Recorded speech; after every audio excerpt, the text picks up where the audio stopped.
Sir मला थोडासा different आता क्वेश्चन विचारावं असं वाटेल की मी आणि माझ्यासारख्या अनेक लोक यामध्ये कन्फ्यूज होत असतील. असा विपश्यना आणि पंचकर्म यांच्यामध्ये काय फरक आहे?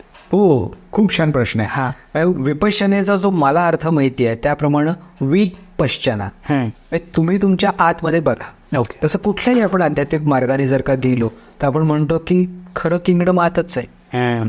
आधी क्रियायोग दीक्षा जरी घेतली आपण तरी आपण म्हणतो की त्या आतल्या परमात्म्याचीच आपण पूजा करणार आहोत. तर त्या ह्यांनी या मानसिक सगळ्या गोष्टींच्या साठी म्हणून ही विपश्यना आहे. आणि त्याच्यासमोर जर पंचकर्माचा जर विचार केला तर पंचकर्म ही शरीर शुद्धी आहे. त्याचा श्लोक त्यांनी असा सांगितला की दोषः कदाचित कुप्यंती जिता लंघन पाचनई. दोष थोडेसेच वाढलेत, एखाद्या डबक्यात पाणी साठलंय तर लंघन पाचन करा आणि गरवून टाका, म्हणजे आपण डबकं स्वच्छ करू शकतो. परंतु दोषः कदाचित कुप्यंती जिता लंघन पाचनई येतो संशोधनही शुद्धा न तेषां पुनरुद्भवा. शोधन म्हणजे पंचकर्म. हे जर मोठे जर असतील तर त्यांना शोधनानं बरं करा, का तर त्यांचा पुनरुद्भव होऊ नये, पुन्हा ते होऊ नये. तसं आपण सुरुवातीपासून सगळ्यांच्या आवडीचं वाक्य घेतोय की पित्त झालं की मी सुतशेखर घेतो, म्हणजे मी आयुर्वेदिक फॉलो करतो असं बऱ्याच जणांना जे वाटतं. तर मग ते सुतशेखर हे पित्तात दाबून टाक. ओके.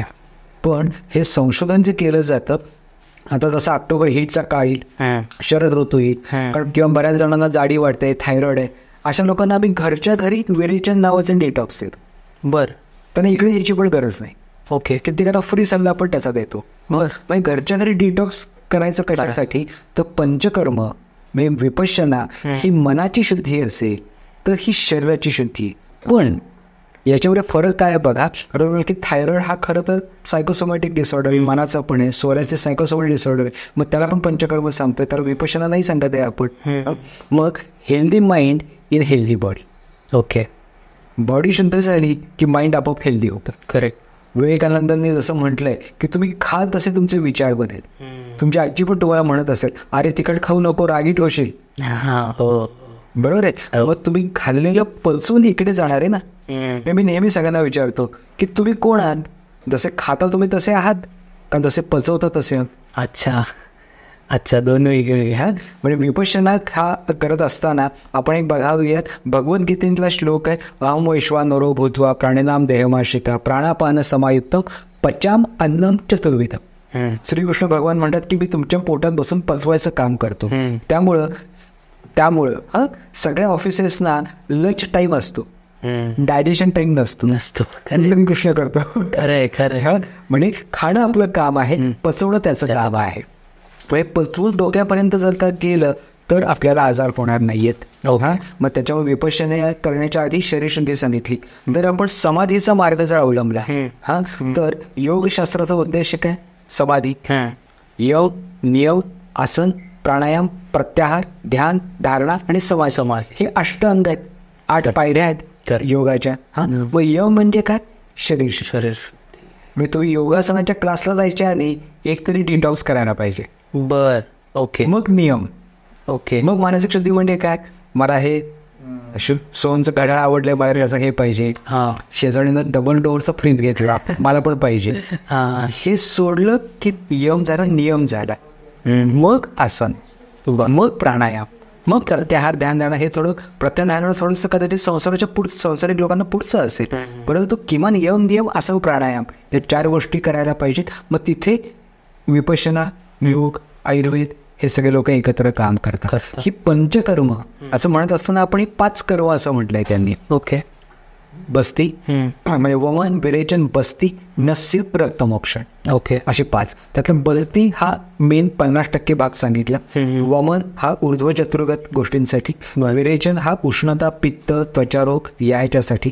बस्ती आजकाल तुम्ही अमेरिकन बुक आहे गट हेल्थ म्हणून, तेव्हा त्याने संशोधन केलं की पॅरालिसिसच्या लोकांना सुद्धा मेंदू त्रास होऊन आयुर्वेदाने एनिमा द्यायला सांगितला.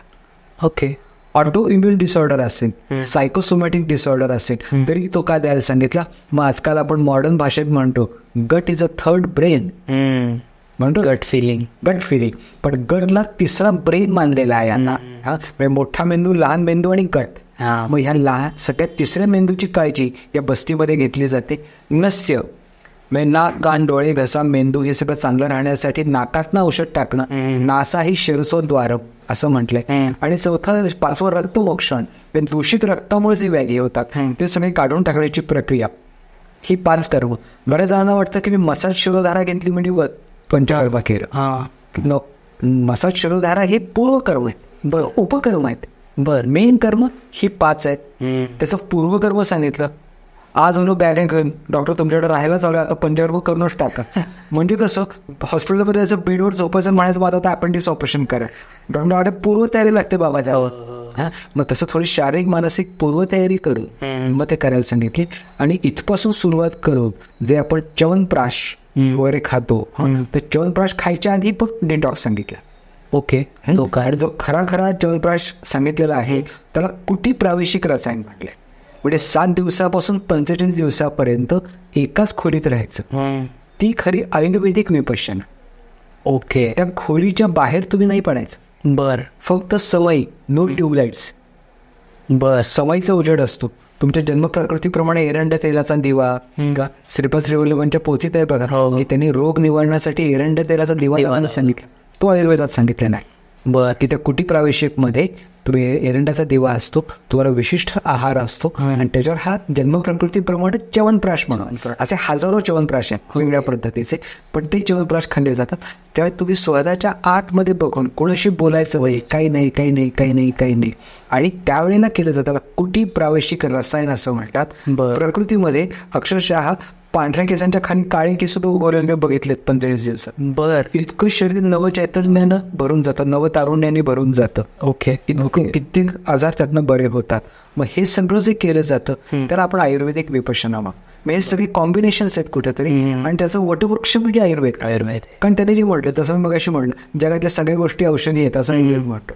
तसं जे काही मनुष्याच्या जीवनात घडणार आहे म्हणजे अगदी हे छान जसं सांगितलं तसं निगेटिव्ह पण सांगतो. जसं मी मगाशी नॉनव्हेजचा उल्लेख केला, तर मांस कधी खावं, अल्कोहोल कधी कसं त्रासदायक आहे, कसं प्रमाणात घ्यावं, एखाद्या राजानं जर अल्कोहोल घ्यायचं तर कसं घ्यावं, याचे सुद्धा अध्याय या संहितांच्या मध्ये आयुर्वेदात आहेत. त्यांनी एखादा जर नॉनव्हेज खाणारा जर तुमच्यापैकी कोण असेल तर त्या कोंबडीच्या पुढच्या पार्टचं गुणधर्म काय, मागच्या पार्टचे गुणधर्म काय, कुठल्या पाण्यातले मासे खावेत, कुठले मासे खाऊ नयेत, नर जर तो हे असेल तर त्याचे गुण काय, आणि मादी असेल म्हणजे कोंबडा आणि कोंबडी त्याचे गुणधर्म काय, कुठल्या रोगावर तुम्ही कावळ्याचं मांस सुद्धा खावं, इथपर्यंत सुद्धा त्यांनी सांगितलेलं आहे.